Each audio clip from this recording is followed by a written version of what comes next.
Hello नमस्कार, मैं हूं दीपक और आप देख रहे हैं डीएसके टॉक्स। तो टी20 वर्ल्ड कप हो गया खत्म और टी20 वर्ल्ड कप खत्म होने के बाद द 50 को फिर से अपनी प्रायोरिटी बना चुके हैं हम। और इसी सिलसिले में हमने कल रात का एपिसोड देखा और एक दिन पहले का एपिसोड जिसमें कि निकी तंबोली द बेशरम और क्रिंज निकी तंबोली कितनी बेशर्मी से पहले तो वो अरबाज को शिव से और प्रिंस से लड़वा देती है और फिर इस लड़ाई में अरबाज पटेल भी कूद जाता है जो कि अग्रेसिवली अटैक करता है शिव और प्रिंस के ऊपर। लेकिन तंबोली का बॉयफ्रेंड है ना ये अरबाज, तो इसके अंदर भी मान मर्यादा या फिर सच का सामना करने की जो हिम्मत है वो कहाँ ही होगी। कितनी बेशर्मी से वो लॉयन से बोलता है कि नहीं मैंने अटैक नहीं करा, मैंने अटैक नहीं करा। और लॉयन महोदय हैं जो कि अपने तमाम स्पॉन्सर्स का शुक्रिया अदा करने के बाद, ऐसा है अरबाज, हमने तमाम तरह से क्लिप देख लिए है, आपने एग्रेसिवली चार्ज किया है, आपने पहले भी कई बार एग्रेसिवली लोगों पर चार्ज किया है, लेकिन आपने तब माफी मांग ली थी, लेकिन बार बार वार्निंग देने के बाद भी आप नहीं सुधरे, इसलिए आपके पिछवाड़े पर लात मारते हैं हम, यू गेट लॉस्ट। और ये तंबोली जो कि आते से ही अरबाज की बाहों में कूद पड़ी थी, कितनी बेशर्मी से वहीं की वहीं खड़ी रह जाती है। इनफैक्ट आपने देखा होगा कैसे हंसी ठिठोली कर रही थी, बीच बीच में थोड़े जो कॉमिकल वो होते हैं ना साउंड साउंड इफेक्ट, वो सब बज रहे थे। कितनी बेहयाई और बेशर्मी से ये लड़की वहीं खड़ी रह जाती है। और जब ये लड़की बेहयाई से अपने बॉयफ्रेंड यानी कि अरबाज को जाते हुए देख रही थी, लेकिन बेशर्मी से वहीं खड़ी हंस भी रही थी, इस लड़की की इस हरकत के बारे में रजत दलाल ने एक बात कही जो कि मुझे बहुत पसंद आई कि तंबोली के लिए ना हमारे मन में इज्जत बढ़ जाती अगर तंबोली भी अपने बॉयफ्रेंड के साथ उसी समय शो से बाहर निकल जाती, लेकिन नहीं, तंबोली तो तंबोली है, एक नंबर की नालायक, लुक्की और क्रिंज लड़की है। हालांकि ये बात भी सही है कि अरबाज के निकलने के बाद तंबोली कोई बहुत देर तक नहीं टिक पाती है, इसको भी इंस्टेंट कर्मा जो है वो तुरंत फुरंत 3-4 घंटे के बाद मिल ही जाता है, जब वोटों की कमी से इस लड़की का एक बार फिर से एलिमिनेशन हो जाता है। हालांकि ये जो द 50 नाम का जो शो है इसमें एलिमिनेशन की कितनी वैल्यू है कितनी वैल्यू नहीं है ये तो आप लोग देख ही रहे हैं। कभी वंशज का एलिमिनेशन होता है, कभी करण पटेल का एविक्शन होता है, लेकिन ये दोनों वापस आ जाते हैं, मेरे करण अर्जुन आएंगे। और जब इनकी एंट्री होती है, नहीं इनकी री एंट्री होती है, और अगर आपको याद हो ना तो जब वंशज की और करण पटेल की री एंट्री हुई थी तो करण पटेल किस अंदाज में बात कर रहा था, जैसे कि मुंह के अंदर काफी सारी सुपारी या फिर चूना कत्था ठूस रखा हो। I know that you're very upset with me, you have all the right to get angry with me, oh, दुनिया भर का। और फिर बाद में आपने देखा था कि ये वंशज जो कि बाहर आकर के बड़ी-बड़ी बातें कर रहा था, ये बुड्ढा है, प्रिंस छमिया है, ये है, वो है। ये सारी क्लिप जो है वो प्रिंस को दिखा दी गई थी। कहने का मतलब ये है कि ये जो शो है भले ही एक रियलिटी शो के नाम से थोपा जा रहा हो, बट इस शो के अंदर चीजें किस हद तक स्क्रिप्टेड या प्री प्लान्ड है या फिर वेल प्लान्ड है, ये आपको बार-बार समझ में आ रहा होगा। वंशज को निकाल दिया जाता है, फिर उसकी एंट्री कराई जाती है, बाहर उसने जो बोला, जो नहीं बोला, ये चीजें अंदर कंटेस्टेंट तक पहुंचा दी जाती हैं।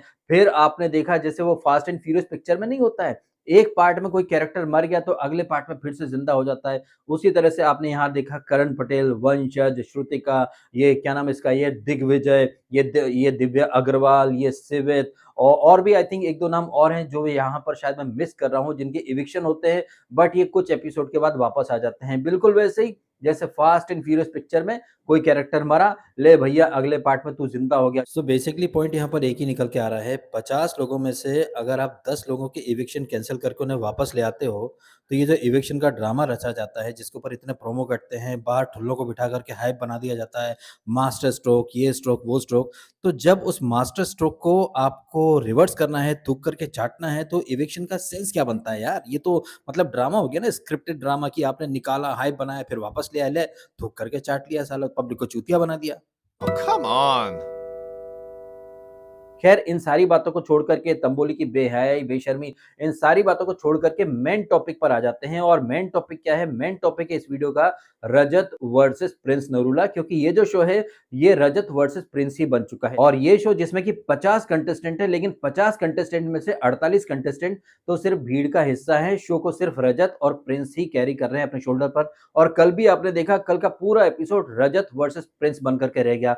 उसके पहले 3-4 एपिसोड पहले की बात है जब एक बार फिर से रजत वर्सेस प्रिंस बन करके रह गया था, जिसमें कि एक साथ इस लॉयन ने 4 विकेट उड़ा दिए थे और ये 4 विकेट जो थे वो प्रिंस के ग्रुप से ही उड़ गए थे। उस समय रजत जो है वो काफी हवा में उड़ने लगा था। इनफैक्ट आपको तो ऑलरेडी पता होगा कि ये शो ऑलरेडी खत्म हो चुका है, शूटिंग वगैरह सब खत्म हो चुकी है, लेकिन ये जो शो है इसमें अब भी 15-20 एपिसोड बाकी हैं। तो भले ही शो की शूटिंग खत्म हो चुकी है, कंटेस्टेंट बाहर आकर के एक दूसरे के संग पार्टी कर रहे हैं, बट कुछ एपिसोड जो है वो अब भी आना बाकी हैं। और चूंकि आपको अच्छे से पता है कि बीच में वर्ल्ड कप कप भी चल रहा था, लोग जो है इस शो को इग्नोर कर रहे, जैसे कि मैं, जो कि इस शो को पूरी तरह से इग्नोर कर चुका था और पूरा अटेंशन सिर्फ वर्ल्ड कप के मैचेस पर लगा दिया था मैंने। और ऐसे में इस शो के जो कर्ता धर्ता हैं, उन लोगों ने एक निंजा टेक्निक सोची कि भैया लोग जो है वो वर्ल्ड कप देख रहे हैं, द 50 को इतना तवज्जो नहीं दे रहे हैं, तो क्या किया जाए? ये जो शो के कंटेस्टेंट जो कि अब बाहर आ चुके हैं, उन लोगों को बोल दो कि भैया तुम लाइव आओ, शो के बारे में बात करो। तभी तो आपने देखा कटारिया जो कि कल रात के एपिसोड में लड़कियों से हार जाता है। बताइए भाई साहब, ये लवड़केश कटारिया जो कि एल्विश का टट्टा बन करके दुनिया भर में घूमता रहता है, कल रात के एपिसोड में ये लड़की से हार गया भाई साहब। कृष्णा, जग्गू दादा का छोटा पौधा जो कि गर्ल पावर की पीपड़ी बजाती है, हालांकि कल उसने अपना गर्ल पावर दिखाया और लक्ष्या और लवड़केश दोनों को भैया रौंद करके काका जी की मदद से वो राउंड जीत जाती है। हालांकि ये जो जग्गू दादा का छोटा पौधा है, ये अपना गर्ल पावर अगर फर्स्ट राउंड में दिखाती तो मेरे मन में इसके प्रति इज्जत बढ़ जाती, क्योंकि फर्स्ट राउंड में जब रजत अनाउंस करता है कि इस राउंड में मैं और फैजू जाएंगे, और उसी राउंड में रजत के सामने प्रिंस की टीम से जब दो नाम आने होते हैं, तो प्रिंस जो है वो अपनी फेवरेट आरुषि और जग्गू दादा के छोटे पौधे का नाम लेता है। लेकिन जैसे ही उधर से रजत अपना नाम देता है, तो ये लड़कियां जो कि गर्ल पावर की पीपड़ी बजाती है, वहां पर डट के खड़े हो जाती, क्योंकि जग्गू दादा का छोटा पौधा या फिर वो आरुषि या फिर रिद्धि डोगरा जैसी जो लड़कियां हैं या जो औरतें हैं, ये अक्सर गर्ल पावर की पीपड़ी बजाती हैं। लेकिन जब पहले राउंड में इन लोगों ने देख लिया कि रजत द बाहुबली आ रहा है सामने, तो ये लड़कियां जो अक्सर गर्ल पावर का झंडा लेकर के चलती हैं, अपने झंडे वो नीचे झुका लेती हैं। जबकि होना ये था कि ये जो लड़कियां हैं, चाहे वो आरुषि हो या जग्गू दादा का छोटा पौधा, ये डट करके खड़े हो जाती प्रिंस के सामने और बोलती कि प्रिंस भले ही हम हार जाएं, लेकिन हम कड़ी टक्कर देगा। आफ्टर ऑल मैं टाइगर श्रॉफ की बहन है, जग्गू दादा का मैं छोटा पौधा है, मैं गर्ल पावर का झंडा लेकर के चलती हूँ, भले ही मैं हार जाऊं, भले ही ये मेरे को घसीट करके ड्रैग करके ले जाए, लेकिन हम इस राउंड से अपने कदम पीछे नहीं खींचेंगे। लेकिन नहीं, ऐसा करने के बजाय पट्टे से भाई सूमड़ी में बैठ जाते हैं, एक शब्द भी नहीं निकलता है इन लड़कियों के मुंह से। और इन सारी ही बातों के बाद जब पहला राउंड शुरू होता है, तब आप देखते हैं कि ये रजत जो कि पावर लिफ्टर है, लेकिन इसी रजत के ऊपर प्रिंस और ये जो विक्रांत हैं, ये भारी पड़ जाते हैं। ये तो प्रिंस का जो जूता था वो निकल जाता है, पैर उसके फिसल जाते हैं, और इसका फायदा जो है वो रजत दलाल को मिल जाता है। हालांकि रजत दलाल के साथ उसकी टीम में था सेवित, जो कि प्रिंस नरूला का सो कॉल्ड छोटा भाई है। अब भले ही सेवित रजत की टीम से खेल रहा हो, भले ही वो दुनिया को दिखा रहा हो कि भैया वो प्रिंस नरूला से नाराज है, अपसेट है, बिकॉज प्रिंस नरूला ने इसे अपनी प्रायोरिटी पर नहीं रखा था, जिस वजह से इसका एलिमिनेशन हो गया था। बाहर आकर के इसने कई सारी बातें कही, बट इस बंदे को भी पता था कि भैया मैं 3-4 एपिसोड के बाद तो वापस चला ही जाऊंगा शो के अंदर। लेकिन कैसे वर्ल्ड कप जब चल रहा था, उस दौरान सेवित भी प्रिंस के खिलाफ अपने छिले हुए गुर्दे दिखा रहा था।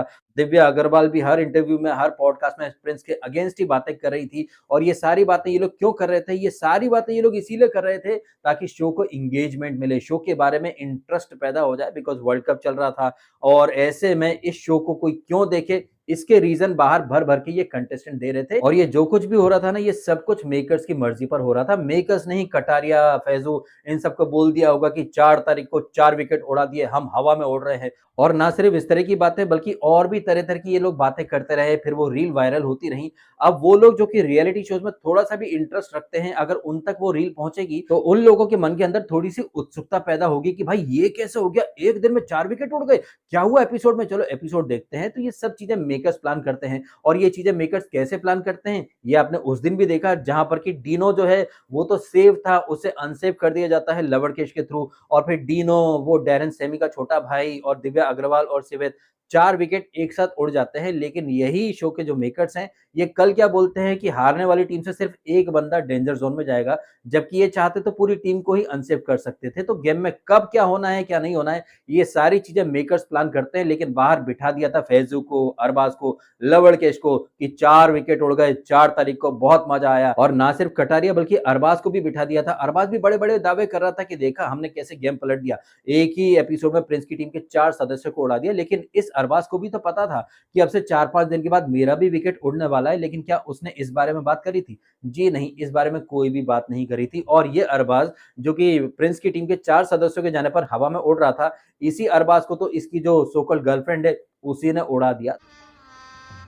गजब बेइज्जती है। क्या इसके बारे में अरबाज ने अपने लाइव में या लाइव स्ट्रीम में कुछ बोला था? जी नहीं बोला था। तो किसको क्या बोलना है, कितना बोलना है, ये सारी चीज़ें मेकर्स ही प्लान करते हैं। और ये लवड़ केस जो कि उस दिन बहुत ज़्यादा उछल रहा था, भाई साहब इसको तो सिवित ने आते से ही कर्मा दे दिया, क्योंकि सिवित से इसने पंगा लिया और सिवित ने आते से इसको पेल करके डेंजर ज़ोन में डाल दिया। हालाँकि डेंजर ज़ोन में जाकर ये बच जाता है, जहाँ पर कि रिद्धि भी थी, दिव्या भी थी, विक्रांत भी था, लेकिन ये लोग बच जाते हैं। और तंबोली जो कि 4-5 घंटे पहले ही आई थी, आते से ही बड़ी-बड़ी उसने नौटंकी खेल ली थी कि अरबाज इन्होंने मेरे लिफ्ट का मजाक उड़ाया है, इन लोगों ने मेरी बॉडी शेमिंग करी है। ओह माय गॉड अरबाज, तू चुपचाप कैसे सुन सकता है इन सब की बातें? तेरे अंदर गहराई से तू अपनी गर्लफ्रेंड के लिए तू स्टैंड लेना, तू शिव को जाकर के पेल, तू प्रिंस को जाकर के पेल, और तू मेरा बदला ले, मेरा बदला ले।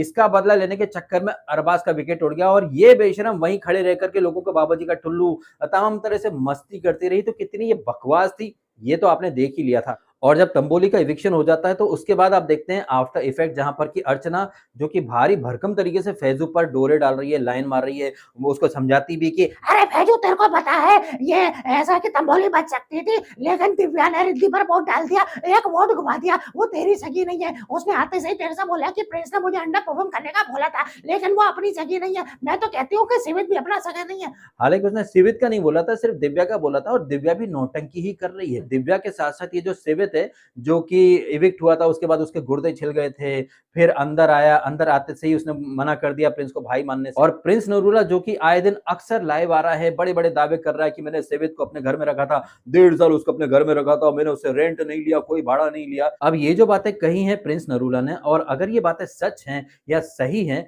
तो भाई साहब सिवित को जो है थोड़ा बड़ा दिल दिखाना चाहिए। क्योंकि अगर आप किसी के घर में रहे हो 1.5 साल, और वो भी मुंबई जैसे शहर में, जहां पर कि भाई साहब अंधेरी या बैंड्रा साइड आप जाएंगे तो रेंट ही कम से कम 50-60 हजार 1 लाख का हो जाता है। ऐसे सिटी में या फिर ऐसे माहौल में अगर आप 1.5 साल किसी के घर में फ्री में रहे हैं, उसी का दिया हुआ खाया है, उसी के छत के नीचे आप रह रहे हैं, तो आपको भी थोड़ा सा ग्रेटफुल होना चाहिए। और ये जो द 50 जैसे जो शो है, ऐसे 50 शो आपको उसके ऊपर कुर्बान कर देने चाहिए। लेकिन नहीं, सिवित तो यहाँ पर अलग ही शादी में आए हुए रूठे फूफा की तरह मुंह फुला करके बैठा है कि प्रिंस भाई की वजह से मैं बाहर चला गया, मैं इनको भाई नहीं मानता, अब मैं अलग टीम में जाऊंगा, इस तरह की बकवास करना। लेकिन ये जो बातें करी है सिवित ने, या फिर ये जो रूठे हुए फूफा का जो तेवर दिखा रहा है सिवित, ये सिर्फ शो के लिए एक एक्टिंग है। क्योंकि अंदर खाने में वो अब भी प्रिंस के लिए ही लॉयल है। और ये चीज आपने देख ली जब ये तंबोली के इवेक्शन के बाद जो हार्नेस्ट वाली जो टास्क होती है, जहां पर कि 2-2 की जोड़ी में सबको रस्सी से बांध दिया गया है और 3 बजर चिपका दिए गए हैं, जिसमें कि शुरुआती 2 राउंड तो रजत आराम से जीत जाता है। और उसके बाद जो है ये रिद्धि और वंशज जो है इसका कमबैक करवाते हैं, और कृष्णा और काका लवड़केश और इसको लक्ष्य को फेल जाते हैं। फिर आई थिंक उस टीम से अर्चना और नतालिया जो है वो जीत जाते हैं। ओवरऑल यहाँ पर 3-3 से मुकाबला टाई हो जाता है। अल्टीमेटली यहाँ पर फाइनल राउंड में एक बार फिर से ये प्रिंस और ये विक्रांत आते हैं, जो कि पहले राउंड में हार चुके होते हैं रजत से और इससे सिवित से, जहां पर कि रजत अकेला प्रिंस, विक्रांत और सिवित, इन तीनों को अकेले उस बंदे ने खींच लिया था। क्या दमदार तरीके से उसने अपना दम दिखाया था। लेकिन यही रजत दलाल जो कि पहले राउंड में गॉडजिला की तरह अपनी ताकत दिखा रहा था, आखिरी वाले जो टाई ब्रेकर राउंड था वहां पर खेलने से मना कर देता है, जिसमें कि दिग्विजय और सिवित आते हैं। और रजत जो है वो रीजन क्या देता है कि भैया मैं तो बाहर खड़े होकर के देखना चाहता हूं कि सिवित जो है वो हमारे लिए खेल रहा है या फिर उनके लिए खेल रहा है। वहीं प्रिंस क्या बोलता है कि भैया रजत अच्छे से जानता है कि इस राउंड में वो जीत नहीं पाएगा मेरे से, पहले राउंड में तो मेरा जूता फिसल गया था इसलिए मैं हार गया, लेकिन यहाँ पर रजत को अच्छे से पता है कि वो मुझे हरा नहीं सकता। इन शॉर्ट यहाँ पर रजत और प्रिंस दोनों अपने अपने लॉजिक दे रहे थे, अपने अपने रीजन दे रहे थे। लेकिन सच क्या है ये आप भी जानते हैं। सच यही है कि पहले राउंड में भी प्रिंस जो है वो शुरुआती हिस्से में भारी पड़ गया था। रजत ने जैसे तैसे वहां पर उसको हरा दिया था, लेकिन अपनी सारी एनर्जी उसने वहीं पर वेस्ट कर दी। और साथ ही साथ रजत दलाल ने यह भी देख लिया था कि प्रिंस को आप हल्के में नहीं ले सकते, क्योंकि शुरुआती हिस्से में प्रिंस ने काफी दम दिखाया था। और फिर बाद में प्रिंस और विक्रांत कैसे इसको दिग्विजय को और सिवित को हराते हैं, ये तो आपने देख लिया। अब ये रजत दलाल जो कि यहाँ पर बैठ के बड़ी बड़ी बातें कर रहा था कि भैया सिवित ऐसा है, सिवित वैसा है, तो आखिरी राउंड में आपने दिग्विजय के साथ फैजू को काहे नहीं भेज दिया? आप फैजू को भेज सकते थे ना। जब आपको सिवित पर भरोसा ही नहीं है तो आप हार क्यों ना है? ये तो मतलब दोगलापन हो गया ना रजत दलाल का। क्योंकि यहाँ पर उसके चारों पासे जो है वो उल्टे पड़ गए, तो दिल को बहलाने के लिए अलग अलग ख्यालात की चलो हम भले ही हार गए, लेकिन हमने उनके बंदे को डेंजर जोन में डाल दिया। अब आपने उनके बंदे को डेंजर जोन में डाल दिया है, लेकिन क्या उसका इविक्शन होगा? अब होगा होगा या नहीं ये तो हम आज रात के एपिसोड में देखेंगे, लेकिन यहाँ पर रजत दलाल जो है उसकी सारी प्लानिंग, उसकी सारा जो बल है वो औंधे मुंह गिर जाता है। लेकिन दुनिया को चूतिया बनाने के लिए रजत दलाल ने क्या कार्ड खेला, अरे भैया वो गद्दार है जेवित, अरे ऐसा है, अरे वैसा है, मैं तो भैया बाजीगर पिक्चर का फंडा इस्तेमाल कर रहा हूँ, कभी कभी कुछ जीतने के लिए कुछ हारना पड़ता है और हारकर जीतने वाले को रजत दलाल कहते हैं। हाँ हाँ हाँ, ये सारी बातें दिल को बहलाने वाली बातें हैं भाई साहब। खैर तमाम बातों का निचोड़ ये है कि प्रिंस और रजत दलाल के बीच में जो भी कुछ चल रहा है वहां पर अभी जो है वो प्रिंस का पलड़ा थोड़ा सा भारी है, क्योंकि प्रिंस को नीचे दिखाने के लिए रजत, लवड़केश, फैजू, अरबाज इन सब ने मिल करके मोर्चा खोल रखा था। वहीं प्रिंस के ग्रुप में आप देखें तो प्रिंस को सपोर्ट करने वाला ऐसा कोई बंदा वहां पर है नहीं। दिव्या अग्रवाल या फिर ये सिवित जो कि प्रिंस की शेडो में ही चल रहे थे, लेकिन इन लोगों ने प्रिंस के खिलाफ मोर्चा खोल दिया। और शिव ठाकरे जो कि एक्चुअली में इसकी प्रिंस की पूंछ बने घूम रहा है, बट प्रिंस अगर थोड़ा दूर हट जाए तो शिव ठाकरे कुछ भी नहीं है। ये चीज आपने पहले भी देखी है अरीना वाली टास्क में, और कल आपने देखा भाई साहब ये शिव और वो जो एक और बंदा है ये तो भैया बुरी तरह से हार जाते हैं यार। ये शिव ठाकरे जो कि जबरदस्त बॉडी लेकर के घूम रहा है, काफी अच्छी उसकी चौड़ी काया है, बट इसके बावजूद ये लोग फैजू और इससे दिग्विजय से हार जाते हैं, जहां पर कि दिग्विजय और फैजू क्या जबरदस्त तरीके से मतलब पुल करते हैं, बजर दबा देते हैं। और ये कोई हामिद था इसके शिव के साथ, भैया बुरी तरह से ये हक करके चले गए हैं। तो ये शिव ठाकरे जो कि बिग बॉस मराठी और बिग बॉस 16 में दम दिखा करके आया है, लेकिन खतरों के खिलाड़ी में हमने देख लिया था कि शिव ठाकरे कितना बड़ा वाला हगोड़ा है, और वही हगोड़ापंती वो यहाँ पर भी दिखा रहा है। अगर शिव ठाकरे के साथ प्रिंस नरूला नहीं खड़ा है तो शिव ठाकरे का कहीं कोई रोल रह ही नहीं जाता है, उसे तो दिग्विजय और फैजू ही पेल करके चले जाते हैं भाई साहब।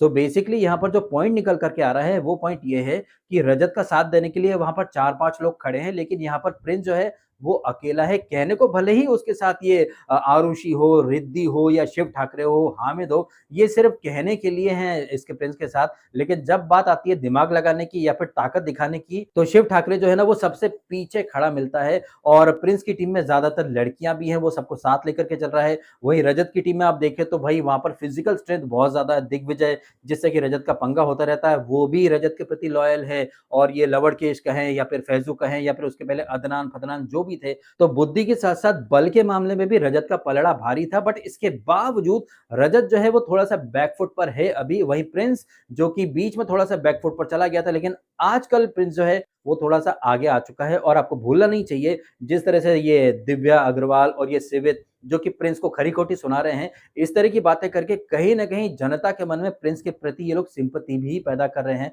और ये सारा प्लान कौन कंट्रोल करता है, ये सारा प्लान जो है वो मेकर्स ही कंट्रोल करते हैं। किसको आगे बढ़ाना है, किसको हमदर्दी दिलवानी है, किसको शो में रखना है। अगर वो बंदा जिसे शो में रखना है वो निकल गया किसी वजह से तो उसे वापस भी लाना है। वेल इन सारी बातों के अलावा कल रात के एपिसोड में एक बाहुबली वाली थाली आती है, जहां पर कि रजत और फैजू को भैया पेट भरो, पेट भरने के साथ साथ प्राइस पॉट में पैसा भी भर लो, ये सब चीजें चलती रहती हैं। अर्चना खेवड़ी जो है वो फैजू पर लाइन मारती फिरती है, ये सब चीजें हैं। और उसके बाद आज रात के एपिसोड में जो एक अरीना टास्क हो रही है जिसमें कि आरुषि और सिवित का थोड़ा कुछ हो रहा है, जहां पर ये जो कंटेस्टेंट हैं ये सोलो सोलो खेल रहे हैं। अब ये तो रही मेरी बातें, आपके ओपिनियन क्या है जिस तरह से ये जो द 50 है ये रजत वर्सेस प्रिंस बनकर के रह गया है। बुद्धि के मामले में, बल के मामले में रजत का पलड़ा थोड़ा भारी था, लेकिन फिलहाल प्रिंस को थोड़ी सी एज मिलती हुई दिखाई दे रही है, ऐसा मेरा मानना है। आपका क्या मानना है इन सारी ही बातों के बारे में कमेंट के माध्यम से शेयर करके अवश्य बताइएगा। फिलहाल आपने समय निकाला, वीडियो देखा, आपका बहुत बहुत धन्यवाद। Thank you so much.